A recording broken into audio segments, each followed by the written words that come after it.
Orrore a Sant'Urbano, nel padovano 55enne nasconde nella legnaia di casa i cadaveri di madre e zio. Smascherato confessa, l'ho fatto per continuare a ricevere la pensione. Associazione mafiosa finalizzata al traffico di droga e alle estorsioni, sono una ventina le ordinanze di custodia cautelare tra Veneto e Puglia, blitz dei carabinieri a Verona e Bari.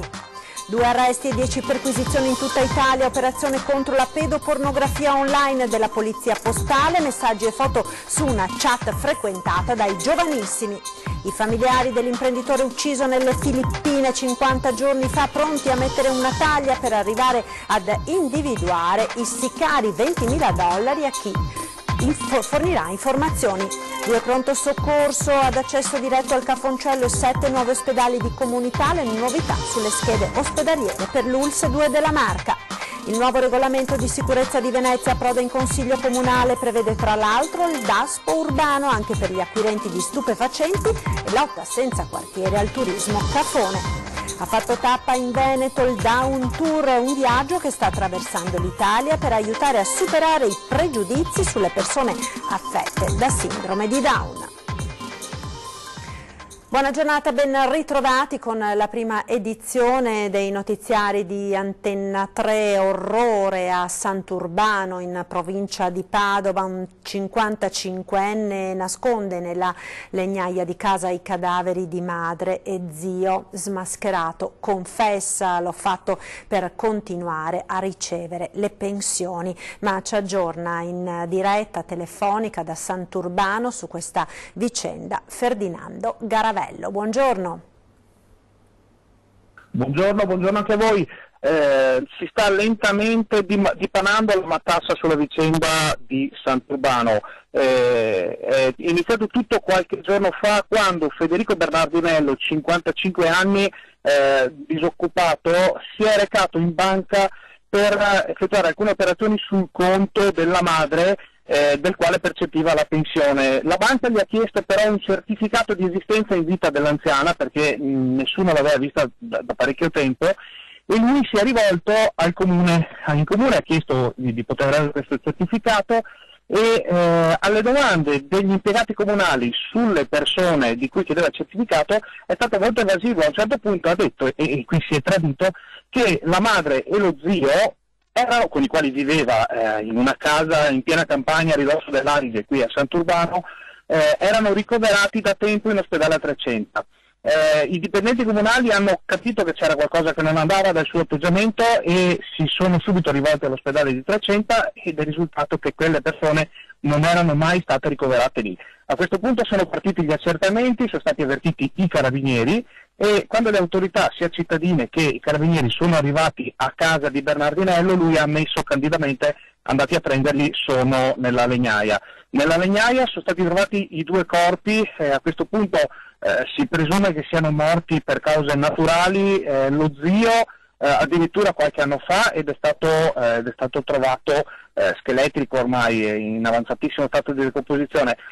Pare che invece la madre, morta solo qualche mese fa, fosse stata avvolta nel cellophane, quindi qui è già stato rinominato qui in paese la legnaia degli orrori, perché il caso ha suscitato veramente grande emozione qui in tutta la bassa padovana. Adesso andremo a sentire i carabinieri, che dovrebbero rilasciare delle dichiarazioni ufficiali, si spera a questo punto, per fare proprio chiarezza sul caso, e saremo più chiari anche noi questa sera nei nostri telegiornali. Grazie, arrivederci. Grazie a Ferdinando Garavello, naturalmente appunto torneremo ad aggiornarvi su questa vicenda nel corso delle prossime edizioni dei nostri notiziari. Ora andiamo a Venezia, ci colleghiamo subito in diretta con Ilaria Marchiori. Si è appena conclusa la conferenza stampa alla Procura distrettuale antimafia su un'importante operazione che ha coinvolto i carabinieri di Verona e di Bari. Sentiamo quindi tutti i dettagli da Ilaria Marchiori. Ilaria, buongiorno. Buongiorno a te Marta, buongiorno a tutti i telespettatori. Sì, si è appunto appena conclusa la conferenza qui in procura, un altro duro colpo alle infiltrazioni mafiose ancora una volta introdotte nella nostra regione. 19 le misure cautelari eseguite, metà in carcere, metà agli arresti domiciliari 200 carabinieri coinvolti tra le province di Bari e Verona. Tutto è successo insomma dalle prime ore dell'alba, con centinaia di militari dei comandi provinciali appunto di Verona e Bari coinvolti, nonché vari nuclei elicotteri di Bolzano e Bari e i nuclei cinofili di Torreglia, Bologna e Bari. Le accuse sono di associazione di tipo mafioso, associazione finalizzata al traffico di sostanze stupefacenti tra la Puglia e il Veneto, nonché estorsioni. Per quanto riguarda lo stupefacente parliamo di cocaina e marijuana. Il procuratore capo Bruno Ferti ha detto che è la prima volta che si trova la camorra barese infiltrata nel nostro territorio, in questo caso nel veronese in particolare, e che questo ha creato non poco allarme. Ma con questa operazione, ha continuato il procuratore, è stata totalmente disarticolata l'attività di questo clan, anche se i carabinieri naturalmente stanno continuando le varie verifiche. Perché le accuse di estorsione? Perché sono stati coinvolti alcuni artigiani sempre del territorio veronese, perché in questo caso, almeno fino ad ora, ha detto il procuratore, fino ad oggi si tratta solo del veronese e non di altre province venete coinvolte. Ebbene, contattavano degli artigiani, gli dicevano vi arriverà un pacco, naturalmente loro erano ignari, e se si fossero rifiutati di ricevere questo pacco, che poi andavano a rifinare, venivano appunto minacciati. Dunque questa era una delle modalità che dalla Puglia venivano adottate e utilizzate per fare arrivare lo stupefacente nel nostro territorio. Ecco, molti altri dettagli ve li renderemo noti nei telegiornali di questa sera. Se non ci sono altre domande io restituisco la linea allo studio. Grazie a Ilaria Marchiori. Noi proseguiamo questa edizione con la cronaca parlando di pedopornografia, messaggi pedopornografici che giravano su una chat frequentata soprattutto da giovanissimi. Sono 2 gli arresti e 10 le perquisizioni ad opera della Polizia Postale. Sentiamo gli aggiornamenti al telefono da Venezia, Chiara Gaiani. Buongiorno da Venezia, 2 arresti e 10 perquisizioni in tutta Italia, in Veneto, Vicenza, Venezia e Verona, nell'ambito di un'operazione contro la pedopornografia online portata a termine in queste ore dagli agenti del compartimento di Polizia Postale delle Comunicazioni del Veneto. Un'attività nata dall'Allert trasmesso dal Servizio per la Cooperazione Internazionale di Polizia, che aveva segnalato numerosi utenti, molti giovanissimi, dediti allo scambio di materiale pedopornografico attraverso il servizio di messaggistica Kik. Si tratta di una sorta di WhatsApp con maggiori funzioni di messaggistica istantanea. Nato nel 2010, questo servizio ha avuto una rapida diffusione, soprattutto tra i più giovani. Grazie alle perquisizioni, la Polizia Postale è stata in grado di appurare il coinvolgimento di alcuni individui. Per un 22enne vicentino è scattato l'arresto, stessa sorte per un uomo di 47 anni che vive in provincia di Alessandria. Maggiori aggiornamenti nelle prossime edizioni. Per ora da Venezia è tutto, restituisco la linea allo studio. A Padova ora, perché ci sono delle novità sull'omicidio dell'imprenditore padovano ucciso nella sua abitazione nelle Filippine da alcuni sicari. Sentiamo. Per sbloccare le indagini e arrivare all'identificazione degli assassini, la famiglia di Andrea Guarniero, l'imprenditore padovano di 49 anni, ucciso nelle Filippine con alcuni colpi di pistola quasi 2 mesi fa, sta pensando di mettere una taglia di $20.000, soldi che dovrebbero servire, e in quel paese sono una cifra molto alta, a convincere chi sa qualcosa di rivolgersi alla polizia locale e dare un nuovo impulso all'inchiesta. Attualmente una squadra di investigatori sta lavorando sull'omicidio che ha scosso l'opinione pubblica e spaventato molti stranieri residenti lì. Anche a livello diplomatico il Ministero degli Esteri è in contatto costante con le autorità locali. Tuttavia novità non sembra che ce ne siano, e così la madre e il fratello di Guarniero sono pronti a mettere a disposizione questi $20.000, circa 18.000 euro, per fare giustizia. Tenta di rubare la bici minacciando con il coltello il proprietario, poi fugge, è accaduto in pieno centro a Vicenza. Ci aggiorna Gabriella Basso. Buongiorno Gabriella. Sì, buongiorno da Vicenza, dove tenta di sottrarre una bicicletta ma sorpreso minaccia con un coltello il proprietario e poi si dilegua. I carabinieri della sezione radiomobili della compagnia di Vicenza sono intervenuti questa mattina verso le 7:30 in contrao Refice, in pieno centro storico, per un tentativo appunto di rapina subito da un trentenne di nazionalità nigeriana residente in città. Il nigeriano, accortosi che un individuo armato di tronchese stava cercando di sottrarre la propria bicicletta bloccata con un lucchetto, è intervenuto per farlo desistere. Il malfattore, un italiano, a questo punto ha estratto un coltello e dopo averlo minacciato l'ha ferito ad una mano, procurandogli delle lesioni di lieve entità per poi dileguarsi nelle vie circostanti. Il nigeriano ferito è stato poi trasportato al pronto soccorso dell'ospedale civile di Vicenza per le cure del caso, mentre i carabinieri stanno cercando di risalire all'autore dell'accaduto. Da Vicenza è tutto, la linea torna allo studio. Con la cronaca ora andiamo a Treviso, sono 3 gli incidenti stradali che si sono verificati nelle ultime ore, 5 le persone ferite, fortunatamente non gravi. Sentiamo. Forse la pioggia è una delle cause degli incidenti avvenuti nelle ultime ore nel Trevigiano. 5 persone sono rimaste ferite in 3 sinistri. Ieri sera, dopo le 21 a Canizzano, 2 auto si sono scontrate, feriti gli automobilisti e portati in ospedale a Treviso.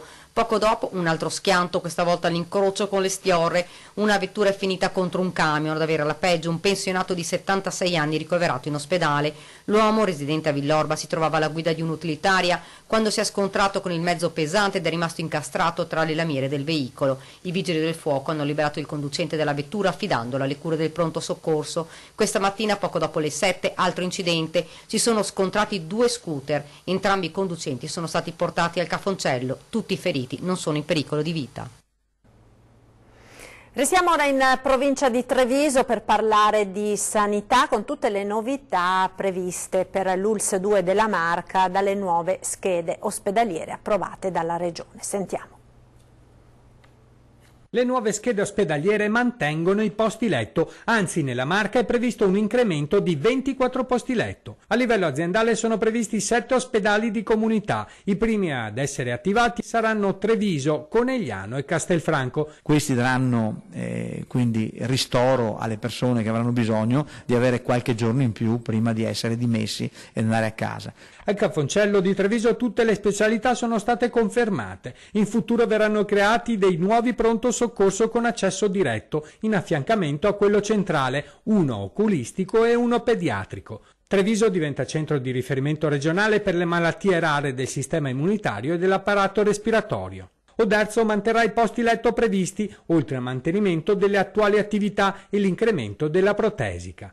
A Conegliano ha previsto l'aumento dei posti letto della terapia intensiva cardiologica da 8 a 10.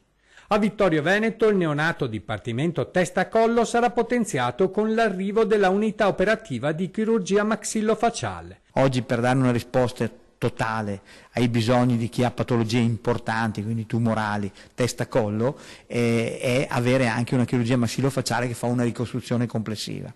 Previsto anche il potenziamento del polo aziendale di Week e Day Surgery. Molte operazioni chirurgiche verranno spostate qui per snellire Treviso da interventi non urgenti. In questo modo si ridurranno le liste d'attesa da 1 anno a 3 mesi. Crediamo di riuscire a poter portare a casa circa un 40-45% di interventi chirurgici da poter fare lì a Vittorio Veneto, quindi snellire il peso qui su Treviso e quindi dedicare più sedute operatorie per interventi più impegnativi. Nell'ospedale di Montebelluna, oltre al mantenimento delle attuali attività, verrà potenziata l'area medica con 2 posti letto in più e della cardiologia ed è previsto l'aumento a 40 posti letto dell'ortopedia. A Castelfranco Veneto, medicina generale avrà 80 posti letto, neurologia 22 e saranno conservate nefrologia e angiologia. Cardiologia conterà su 20 posti letto. Per quanto riguarda chirurgia generale, la Regione ha accolto la proposta di 15 posti gestiti dal primario di Montebelluna e 5 di chirurgia vascolare gestiti dal primario di Treviso. Ostetricia conserverà i posti letto, così come pediatria e patologia neonatale. Conservati anche cardiologia con 6 posti letto e il pronto soccorso. L'ospedale di Castelfranco non verrà toccato da nessun tipo di chiusura, di programmazione diversa. E le nuove schede ospedaliere prevedono anche delle importanti novità per quanto riguarda lo IOV, l'Istituto Oncologico Veneto, attivati 2 hospice a Padova e Castelfranco. Al Busonera di Padova il percorso completo per la cura del tumore alla mammella, le chirurgie oncologiche andranno invece a Castelfranco. Patologia della mammella nella storica sede del Busonera a Padova, radioterapia a Schiavonia, chirurgia oncologica specialistica a Castelfranco.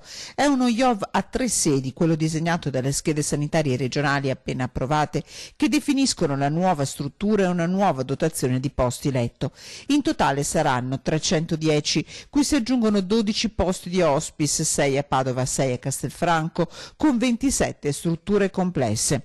A Padova la patologia femminile più diffusa, la mammella. Dalla prevenzione alla cura e anche alla riabilitazione, nel senso che abbiamo, oltre ai servizi di anatomia patologica, di radiologia senologica che diventa struttura complessa, la chirurgia senologica, abbiamo la ricostruttiva, una struttura complessa di ricostruttiva, e anche le attività di riabilitazione, oltre ovviamente all'oncologia che già è presente. A Castelfranco Veneto è in atto il progressivo passaggio dall'ULS 2 allo IOV di alcune specialità. Qui sarà attivata l'area chirurgica specialistica dell'istituto.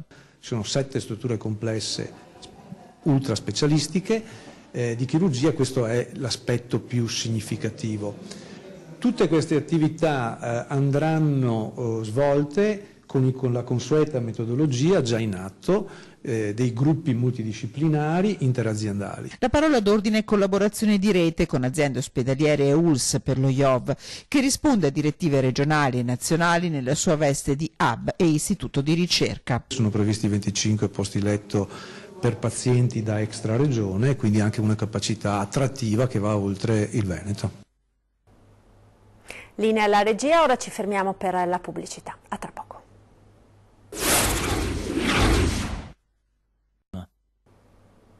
Eccoci di nuovo in studio con la prima edizione regionale dei notiziari di Antenna 3. Siamo ora alla pagina politica. Ieri sera 20:10 ospite Filippo Daverio, candidato alle europee con Più Europa in Comune. Sentiamo un estratto della trasmissione.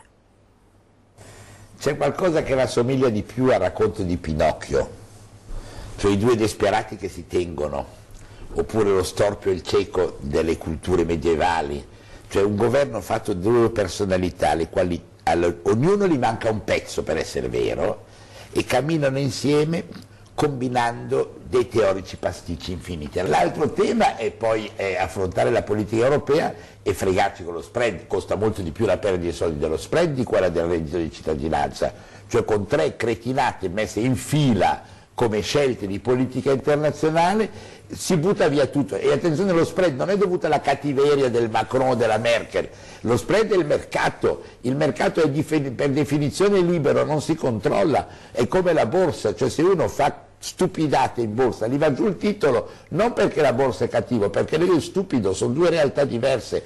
Allora la incapacità di gestire i destini del paese in questo momento è drammatica, perché ci porterà in una dimensione che poi la paghiamo tutti. Non posso non fare questa domanda, lei che è un critico storico dell'arte di fama internazionale. Allora, se fosse un quadro, questo governo, che quadro sarebbe? Ci sono dei bellissimi quadri nel museo di Budapest. La fine dell'impero romano, il fulmine che casca, il popolo che è disordinato e scappa, gli edifici che crollano, una sorta di Pompei portata all'esasperazione. Ho l'impressione che questa sia la situazione attuale. E l'Europa che quadro sarebbe? Quello che attualmente non è lontano da quello. Il quadro potrebbe essere, vedete in mente quei quadri lì di Monet con tutti i papaveri rossi e la tranquillità estiva e la signora con l'ombrellino?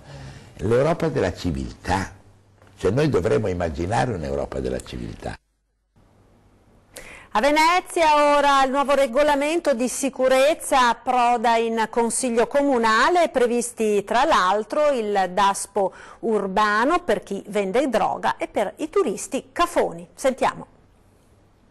Dopo 32 anni Venezia avrà un nuovo regolamento di polizia e sicurezza urbana. Il provvedimento arriva all'approvazione in Consiglio Comunale dopo più di un anno di discussioni e, recependo norme che vanno dalla legge Minniti al decreto sicurezza, intende stringere le maglie su vari problemi a partire dallo spaccio di stupefacenti. L'applicazione del DASPO anche per coloro che vanno a comprare e quindi si va a incidere su un fenomeno molto importante, ovvero si fa anche attività di carattere preventivo su quella che è la domanda, perché non esiste offerta se non vi è domanda. Dopo la maxi operazione di polizia in zona stazione a Mestre, tra l'altro, l'allerta della polizia locale è massima per evitare il riformarsi di uno dei più fiorenti mercati di spaccio in Veneto. Ma il DASPO, ovvero l'interdizione di un determinato luogo ad una persona che ha commesso qualcosa che non doveva fare, arriva anche per un problema che si vive a Venezia. Su quegli atteggiamenti che ci hanno visto protagonisti dei tuffi dei ponti, dalle rive, eccetera, eccetera, quindi proprio violando insomma questa città in tutte le sue forme, anche lì sarà possibile eventualmente applicare il DASPO urbano. Quindi attenzione a chi pensa di venire alla nostra città e di non rispettare i propri equilibri. Ma c'è anche un'altra battaglia che Venezia si appresta a combattere attraverso il suo nuovo regolamento: liberarsi dalla plastica. Andremo a far sì che a tempo abbastanza stretto ma comunque utile, tutte le attività produttive che utilizzano materiale plastico, si intende ovviamente quello per asportazione con prevalenza, venga poi sostituito con quello biodegradabile. Ha fatto tappa in Veneto il Down Tour, un viaggio che sta attraversando l'Italia per superare i pregiudizi sulle persone affette da sindrome di Down.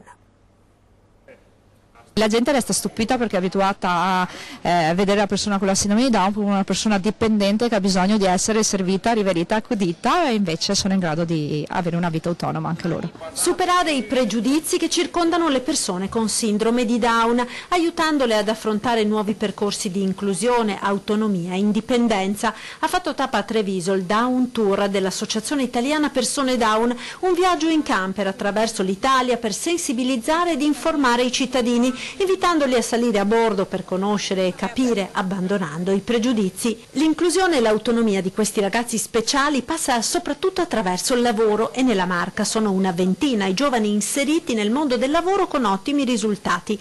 La tappa trevigiana del tour è stata anche l'occasione per presentare i risultati di una ricerca avviata dall'Università di Trieste in collaborazione con Ascotrade. L'obiettivo poi finale di questa ricerca è proprio quello di riuscire a creare un training e quindi un percorso di potenziamento da poter fare con questi bambini, ragazzi e adulti, e in modo tale da poterli aiutare a migliorare in questi aspetti ed eventualmente poi come obiettivo finale di migliorare anche le loro autonomie. Questa ricerca direi che è la riprova che studiando si può anche arrivare a cercare di cambiare la cultura, che è quello che assieme stiamo cercando di fare con l'IPD. Ed era questo l'ultimo servizio, vi ricordo l'appuntamento con 20:10, questa sera ospiti in studio Herbert Dorfman della Südtiroler Volkspartei e Fabio Pietrella di Fratelli d'Italia. È tutto dunque, vi lascio come sempre alle previsioni del tempo. Arrivederci.